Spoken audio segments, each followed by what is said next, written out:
actually, in this case. And this listener says, "Dear Professor Hansen, I really appreciate your podcast and I've learned much from them. However, in a recent podcast, The Bygone Era, Free Felons, Sanctuary Cities, and University Protesters, you mentioned in regard to the 2028 Democratic presidential primary that Pete Buttigieg, he is the savior of the Democratic Party, apparently. You said that. And then you were Yeah, I did. I hope. But my voice had a certain modulation to it. Hold on. She said, oh my God. And you said, I hope. And she says, I was not sure why you would hope for this man to lead our country in any futuristic election. Wait. That is the key. I did not say I wanted the person to lead the country. I said I want that person to be the Democratic nominee.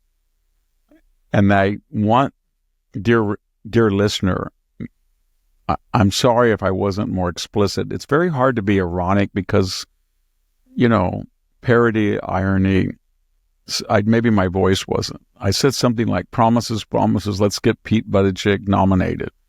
And I want him to be nominated because he's a fool. And his only experience was being the mayor of Indianapolis. And I'm not making fun of you in Indianapolis. I think it's a great city, but he wasn't a good mayor of Indianapolis. That's my point. And then he was part of the coup, and I can use that term loosely, that put Joe Biden in. Joe Biden lost the first 3 caucuses and primary. He was going nowhere.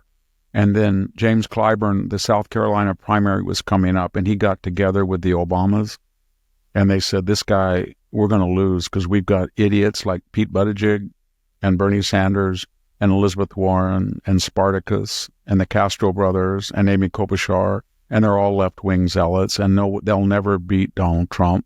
And they said, well, what are we going to do? And we've got to resurrect old Joe Biden. They said, well, he doesn't know where he is. He hasn't won anything. And they said, you get all the other people, get them out, and you ask them what they want. Bernie, what do you want? I want your agenda to be hard left. Okay. Elizabeth Warren, what do you want? I want this. What do you want, Castro? I want an open border. Spartacus, what do you want? I want DI. That's what they did. And they made this, as I've called it before, a waxen effigy.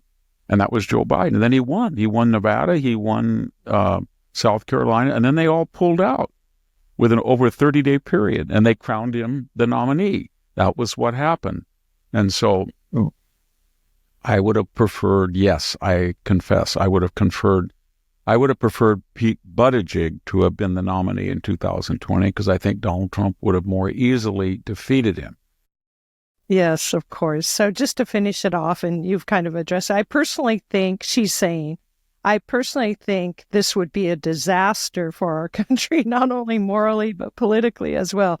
Sincerely, Hannah, and her last name is Pombo. So thank you, Hannah, for listening to us. All I can say is mea culpa, mea maxima culpa. If I misled you, I'm very sorry, but I think you and I are in 110% agreement. Neither you nor I want Pete Buttigieg anywhere near a seat of power unless we want to get a lecture about racist cloverleaf on-ramps. And that's what he'll do. Yeah, exactly. Well, thank you, Victor, for your words of wisdom today. And thanks to our audience